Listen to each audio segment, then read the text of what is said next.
तो नमस्कार दोस्तों, आप सभी लोगों का स्वागत है मेरे चैनल में स्टडी क्लासेस ऑफिशियल्स में। आज हम लोग शिक्षक पात्रता भर्ती 2026 के लिए महत्वपूर्ण 50 क्वेश्चंस को सॉल्व करेंगे 360 डिग्री एक्सप्लेनेशन के साथ। ठीक है, ये जो प्रश्न है वो CGTET 2026 के साथ साथ शिक्षक भर्ती CTET के लिए भी महत्वपूर्ण साबित होगा और पूरे सभी प्रश्नों को अच्छे से व्याख्यान के साथ वर्णन किया जाएगा। तो शुरू करते हैं अपना ये सेशन। पहला प्रश्न क्या है? बच्चों के बौद्धिक विकास के 4 सुस्पष्ट स्तरों को पहचाना गया था। तो ये पहचाना गया था जीन पियाजे के द्वारा। जीन पियाजे के द्वारा संज्ञानात्मक विकास का सिद्धांत दिया गया था, संज्ञानात्मक विकास का सिद्धांत। और उन्होंने बच्चों के संज्ञानात्मक विकास को 4 चरणों में विभाजित किया था। संवेदीगामक अवस्था, पूर्व संक्रियात्मक अवस्था, मूर्त संक्रियात्मक अवस्था और अमूर्त संक्रियात्मक अवस्था। तो जीन पियाजे इसका राइट आंसर होगा। कोहलबर्ग नैतिक विकास के सिद्धांत से संबंधित है।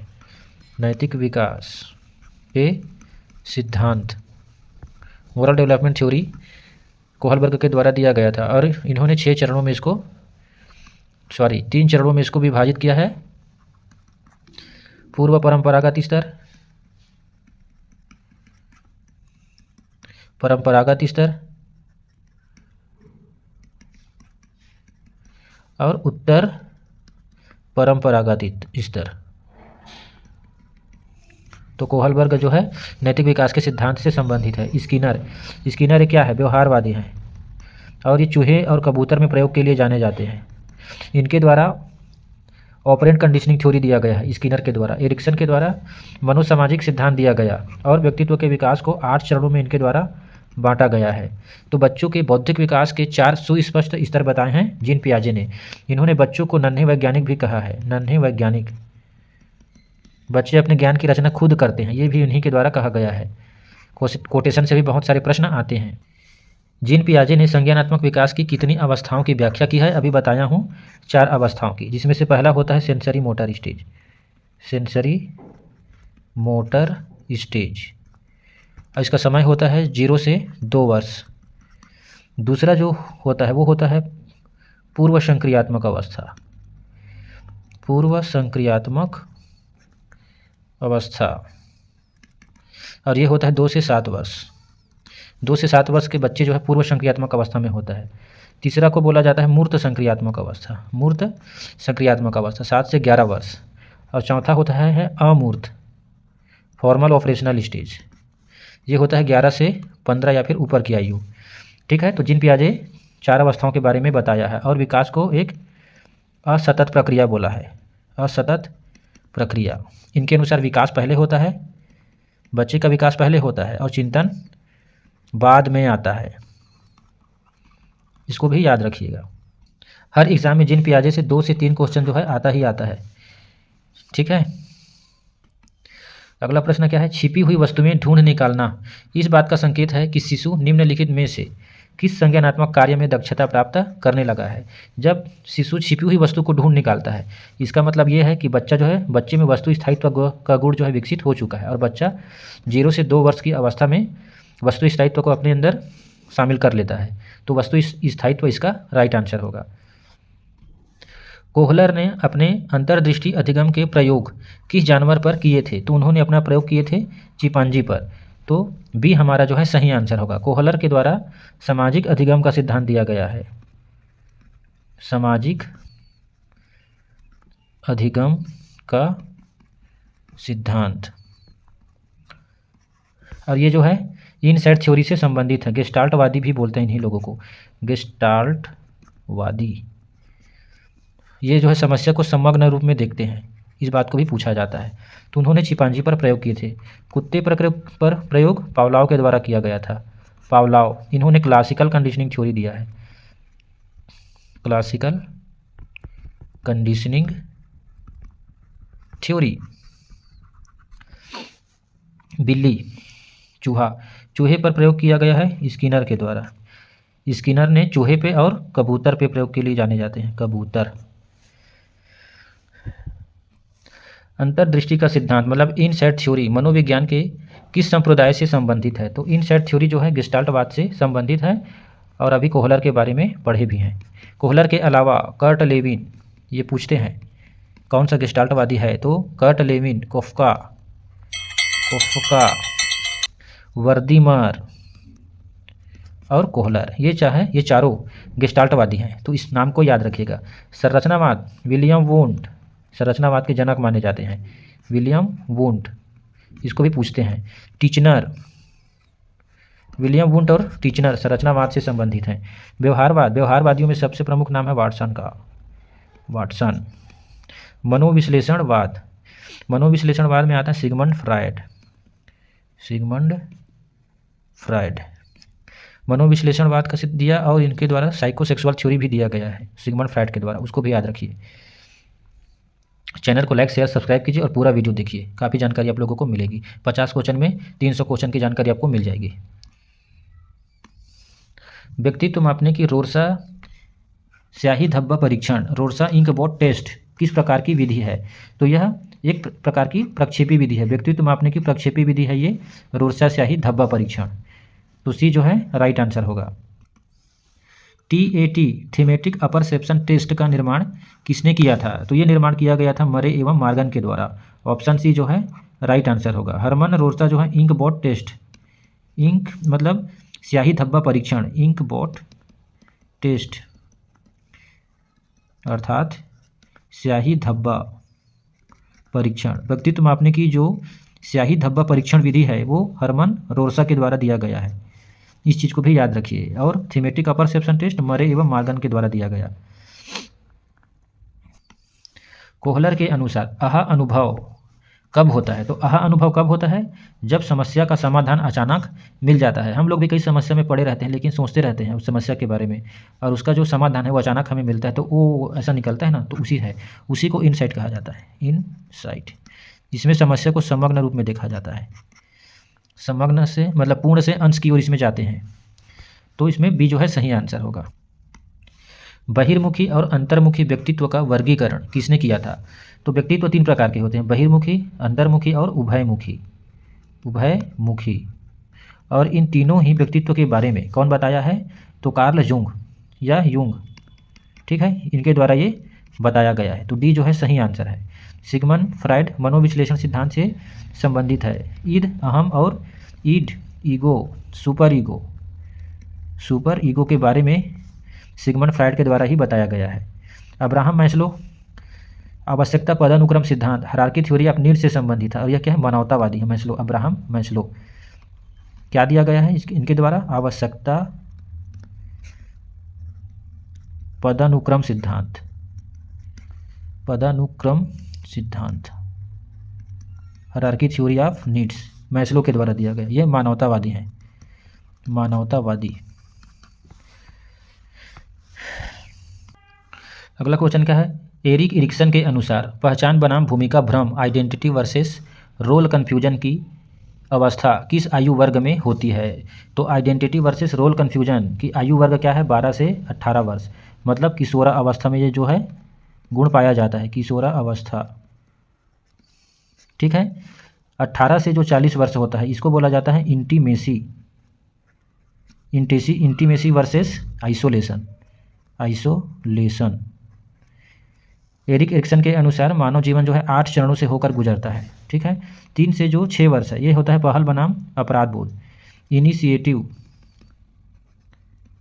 वर्सेस गिल्ट, अपराध बोध। ये 3 से 6 वर्ष में होता है। 6 से 12 वर्ष, 6 से 12 वर्ष को बाल्यावस्था बोला जाता है या स्कूल एज बोला जाता है। और इसमें क्या आता है? उद्योग बनाम हीनता, इंडस्ट्री वर्सेस इन्फीरियरिटी, उद्योग बनाम उद्योग बनाम हीनता। एक और आता है 0 से 1.5 वर्ष, उसको बोला जाता है विश्वास बनाम अविश्वास, विश्वास वर्सेस अविश्वास। तो ये मुख्य अवस्थाएं हैं जो एरिक एरिक्सन से हमेशा प्रश्न आता है, इस चीज़ को भी आप लोग याद रखिएगा। तो इस प्रश्न का आंसर होगा पहचान बनाम भूमिका भ्रम 12 से 18 वर्ष किशोरावस्था में देखने को मिलता है। देश में बालक मुख्य रंगों की पहचान कर लेता है। तो 3 वर्ष की अवस्था में बच्चा जो है मुख्य रंगों की पहचान कर लेता है और ये शिक्षक भर्ती 2030 में आया हुआ प्रश्न है। 0 से 2 वर्ष को शैशवावस्था बोला जाता है, शैशवावस्था। और बाल्यावस्था 6 से 12 वर्ष को बाल्यावस्था बोला जाता है, किशोरा अवस्था। ये होता है 12 से 18 वर्ष। ठीक है, उसके बाद 3 से जो 6 वर्ष होता है उसको बोला जाता है पूर्व बाल्यावस्था। बहुत कन्फ्यूजिंग रहता है, याद रखिए, पूर्व बाल्यावस्था। और 7 से 12 को उत्तर बाल्यावस्था।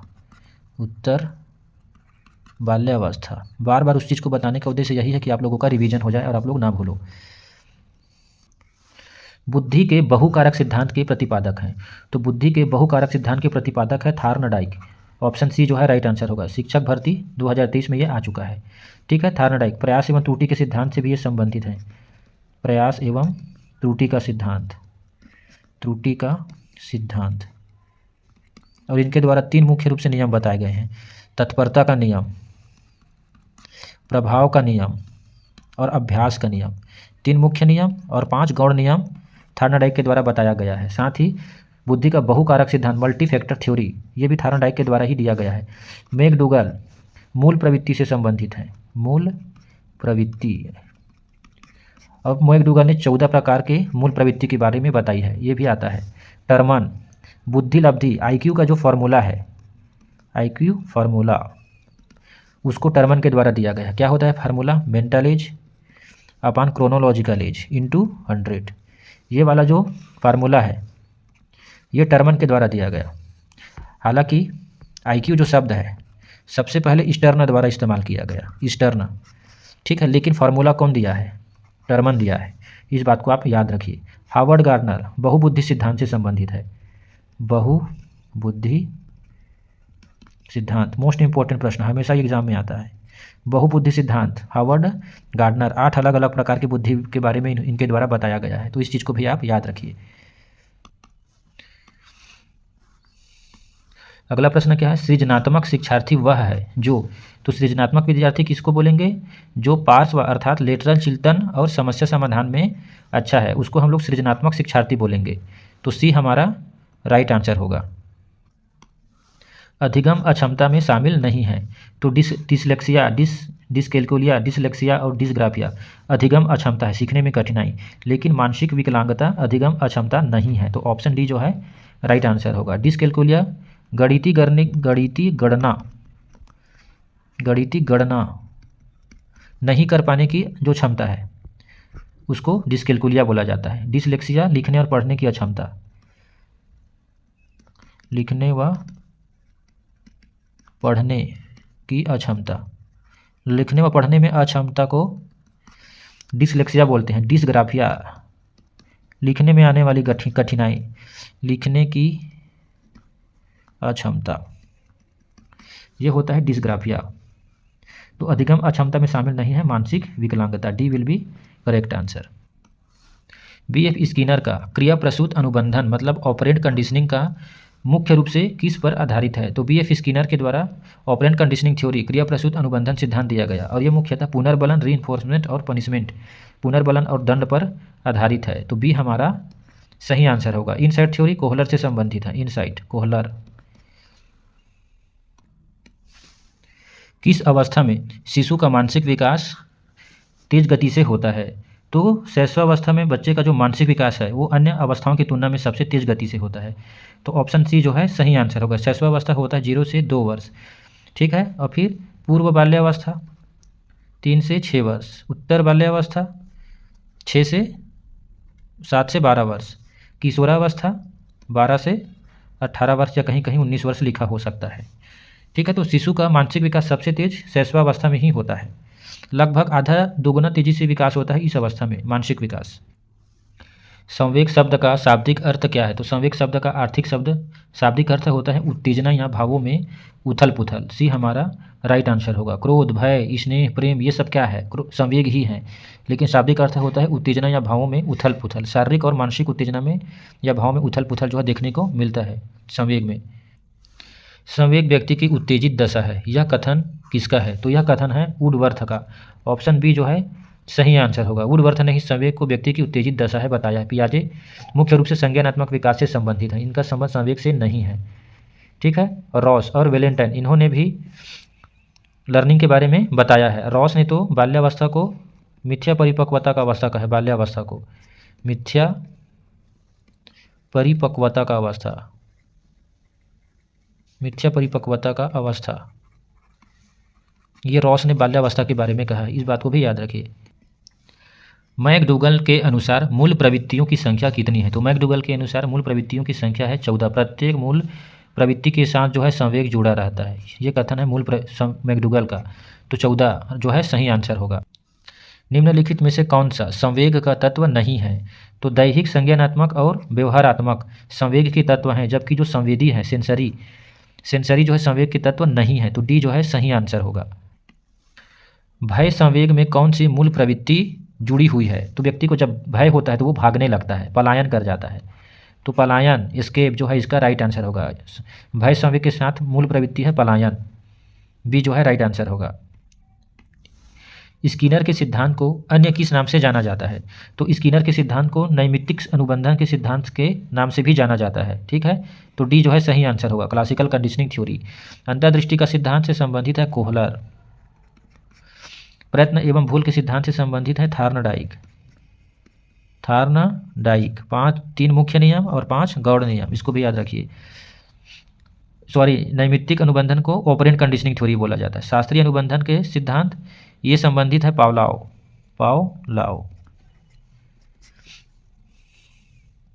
तो इसका आंसर होगा ऑप्शन नंबर डी। स्किनर का सिद्धांत को नैमित्तिक अनुबंधन सिद्धांत अर्थात ऑपरेंट कंडीशनिंग थ्योरी के नाम से जाना जाता है। स्किनर ने अपने प्रयोग के लिए मुख्य रूप से किन जीवों का चुनाव किया? तो स्किनर ने चूहे और कबूतर इन दोनों में प्रयोग के लिए जाने जाते हैं। तो डी जो है सही आंसर होगा। स्किनर के अनुसार व्यवहार के दोहराए जाने की संभावना किस पर निर्भर करती है? तो व्यवहार के दोहराए जाने की संभावना व्यवहार के परिणाम पर निर्भर करती है। जब अच्छा व्यवहार प्राप्त होता है तो उसको दोहराया जाता है, ठीक है। तो सी जो है सही आंसर होगा। जिस चीज़ से हमें मज़ा आता है हम उस चीज़ को दोहराते हैं, उस व्यवहार को दोहराते हैं। तो व्यवहार के परिणाम पर निर्भर करता है। स्किनर बॉक्स का उपयोग किसके मापन के लिए किया जाता है? तो अधिगम अर्थात लर्निंग, सीखने के मापन के लिए स्किनर बॉक्स का इस्तेमाल किया जाता है। तो आंसर आएगा अधिगम। अभिक्रमित अनुदेशन, प्रोग्राम्ड इंस्ट्रक्शन का आधार कौन सा सिद्धांत है? तो अभिक्रमित अनुदेशन का आधार है स्किनर का क्रिया प्रसूत अनुबंधन का सिद्धांत। तो ये हमारा राइट आंसर होगा। थार्नडाइक का सिद्धांत को प्रयास एवं त्रुटि का सिद्धांत के नाम से जाना जाता है। प्रयास एवं त्रुटि का सिद्धांत। पावलाव के सिद्धांत को ऑपरेंट कंडीशनिंग थ्योरी के नाम से क्लासिकल कंडीशनिंग थ्योरी के नाम से जाना जाता है। ब्रूनर का सिद्धांत, ब्रूनर जो है अधिगम के सिद्धांत से संबंधित है। इन्होंने भी संज्ञानात्मक सिद्धांत दिया है, संज्ञानात्मक अधिगम का सिद्धांत।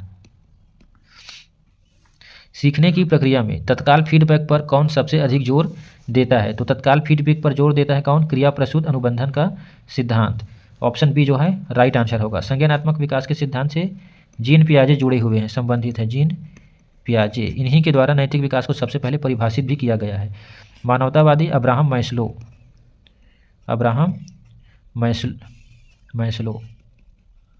हायरार्की थ्योरी ऑफ नीड, आवश्यकता पदानुक्रम सिद्धांत से संबंधित है अब्राहम मैस्लो। सामाजिक अधिगम अल्बर्ट बंडूरा सामाजिक अधिगम सिद्धांत से संबंधित है।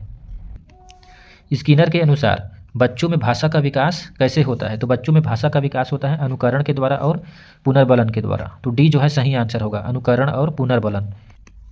भाषा की लघुत्तम अर्थहीन इकाई को क्या कहते हैं? तो भाषा की सबसे छोटी अर्थहीन इकाई को बोला जाता है स्वनिम। ये हमारा सही आंसर होगा। और भाषा की सबसे छोटी अर्थयुक्त इकाई को बोला जाता है रूपिम। इस बात को भी याद रखिए। रूपिम क्या है? अर्थयुक्त है। अर्थयुक्त सबसे छोटी इकाई, सबसे छोटी इकाई, और ये अर्थहीन है। सामाजिक अधिगम सिद्धांत किसने दिया? सोशल लर्निंग थ्योरी किसने दिया है? तो अल्बर्ट बंडूरा ने दिया है। और ये बोबोडॉल पर प्रयोग के लिए जाने जाते हैं, बोबोडॉल, ठीक है। तो बी हमारा सही आंसर होगा। नाओम चॉम्स्की एलईडी के लिए जाने जाते हैं, LED language acquisition device. Terman, इनके द्वारा आईक्यू का फॉर्मूला दिया गया है। और आईक्यू शब्द किसके द्वारा दिया गया था? स्टर्न के द्वारा। यूनिवर्सल ग्रामर के बाद के बारे में किसने कही है? बाद नहीं, बात है। यूनिवर्सल ग्रामर की बात किसने कही है? तो नाओम चॉम्स्की ने की है। ऑप्शन डी हमारा सही आंसर है। इनके अनुसार बच्चों में जन्मजात सीखने की क्षमता होती है। बच्चों में भाषा सीखने की जन्मजात क्षमता होती है, नाम चॉम्स्की का ही कथन है। पियाजे संज्ञानात्मक विकास के सिद्धांत से संबंधित है और इन्होंने सबसे पहले नैतिक विकास को परिभाषित भी किया है। स्किनर चूहे और कबूतर में प्रयोग के लिए जाने जाते हैं, ऑपरेंट कंडीशनिंग थ्योरी के लिए जाने जाते हैं।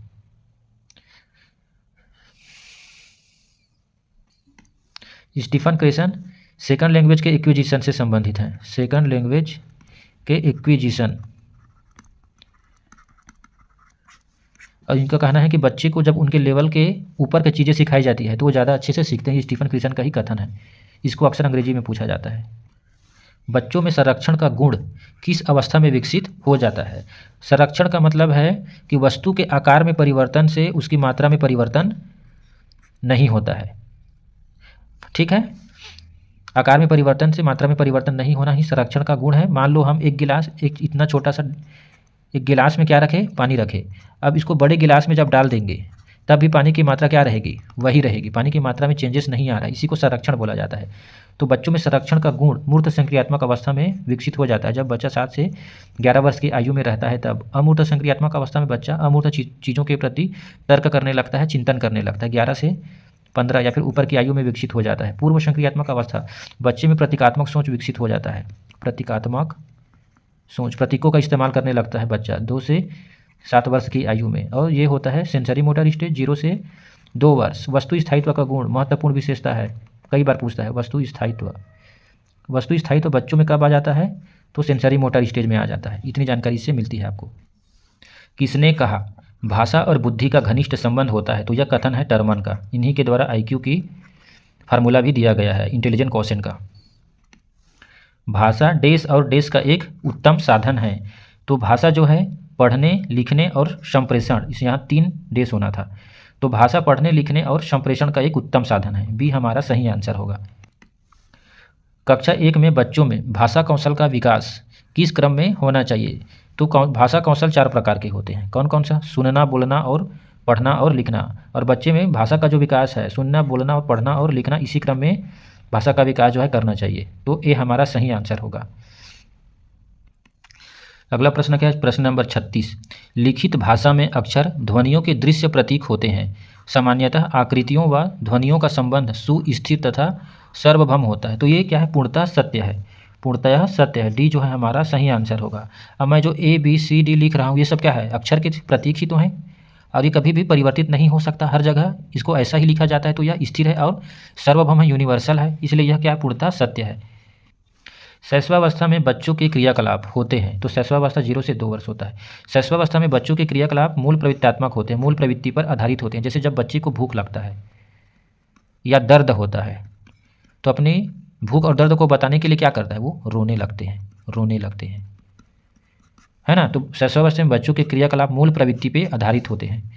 आंसर ए जो है सही आंसर होगा। पूर्व अनुभव के आधार पर संवेदन को अर्थ प्रदान करना कहलाता है। तो पूर्व अनुभवों के आधार पर संवेदना को अर्थ प्रदान करना प्रत्यक्ष ज्ञान कहलाता है। ठीक है, ऑप्शन बी हमारा सही आंसर होगा, प्रत्यक्ष ज्ञान। संवेग व्यक्ति की उत्तेजित दशा है। यह कथन निम्नलिखित में से किसका है? क्वेश्चन रिपीट हो गया। यह कथन है वुडवर्थ का। मैकडूगल के अनुसार मूल प्रवृत्ति से संबंध होते हैं। तो प्रत्येक मूल प्रवृत्ति से संवेग संबंधित होता है। बी जो है सही आंसर होगा। मैकडूगल ने 14 प्रकार के मूल प्रवृत्ति बताए हैं और प्रत्येक मूल प्रवृत्ति से क्या होता है? संवेग जो है संबद्ध रहता है। ऑप्शन बी सही होगा, संवेग। मूल्यांकन किया जाना चाहिए। क्यों मूल्यांकन किया जाना चाहिए? इससे बच्चों के सीखने के स्तर का ज्ञान होता है। मूल्यांकन के जरिए ही हम पता लगाते हैं कि बच्चा किस स्तर तक सीख चुका है, सीखने में कुछ कमी है, क्या गैप है, इसका पता हमें मूल्यांकन के आधार पर ही चलता है। तो बच्चे के सीखने के स्तर का ज्ञान होता है मूल्यांकन के द्वारा। तो option C will be right answer. किस मनोवैज्ञानिक के अनुसार सीखने का मतलब ज्ञान निर्माण करना है? तो यह कथन है पियाजे का। ऑप्शन सी हमारा राइट आंसर होगा, पियाजे। इन्होंने क्या बोला है? शिशु को नन्हे वैज्ञानिक कहा है। शिशु क्या होते हैं? जीन पियाजे के अनुसार नन्हे वैज्ञानिक। और ये बच्चा जो है करके सीखता है, अपने ज्ञान का निर्माण करके सीखता है। लेव वाइगोस्की सामाजिक सांस्कृतिक सिद्धांत के लिए जाने जाते हैं। सामाजिक सांस्कृतिक सिद्धांत, ये लेव वाइगोस्की जो है इसके लिए जाने जाते हैं। पार्ट जो शब्द है इसके फोल्डिंग इन्हीं के द्वारा दिया गया है। ZPD KMO ये सब लेव वाइगोस्की से ही संबंधित है। थार्नडाइक प्रयास एवं त्रुटि के सिद्धांत से संबंधित है। स्किनर ऑपरेंट कंडीशनिंग थ्योरी से संबंधित है। चूहे और कबूतर में ये प्रयोग के लिए जाने जाते हैं। अधिगम का व्यवहारिक सिद्धांत निम्न है। तो अधिगम का व्यवहारिक सिद्धांत कौन कौन सा है? संबद्ध प्रतिक्रिया का सिद्धांत बिल्कुल है। स्किनर का क्रिया प्रसूत अधिगम का सिद्धांत ये भी है। प्रबलन सिद्धांत ये भी है। तो उपरोक्त सभी जो है राइट आंसर होगा। अधिगम का व्यवहारिक सिद्धांत ये तीनों ही है। राष्ट्रीय पाठ्यचर्या की रूपरेखा NCF 2005 दस्तावेज में भाषा के लिए निहित है। तो NCF 2005 में क्या करता है? बहुभाषा की बात करता है। बहुभाषा की बात करता है। तो डी जो है सही आंसर होगा, मल्टीलिंगुअलिज्म। इनमें से कौन पाठ्यचर्या NCF 2005 का मार्गदर्शी सिद्धांत नहीं है? NCF 2005 से कौन सा गलत है ये पूछ रहा है। ज्ञान को स्कूल के बाहरी जीवन से जोड़ना बिल्कुल भी सही है। पढ़ाई के रटन प्रणाली से मुक्त करना ये भी सही है। NCF 2005 जो है रटने की पद्धति को, रोट लर्निंग को गलत मांगता है और रटन प्रणाली से मुक्त करने की बात भी कहता है। तो बी भी सही है। अंग्रेजी भाषा में शिक्षा देना, अंग्रेजी भाषा में शिक्षा देने की बात NCF 2005 नहीं कहता है, बल्कि बहुभाषिता की बात करता है, जिसमें अंग्रेजी आ जाता है लेकिन अलग से खास तौर से अंग्रेजी शब्द का इस्तेमाल नहीं किया गया है। तो सी जो है राइट आंसर होगा, क्योंकि गलत चीज़ पूछा है।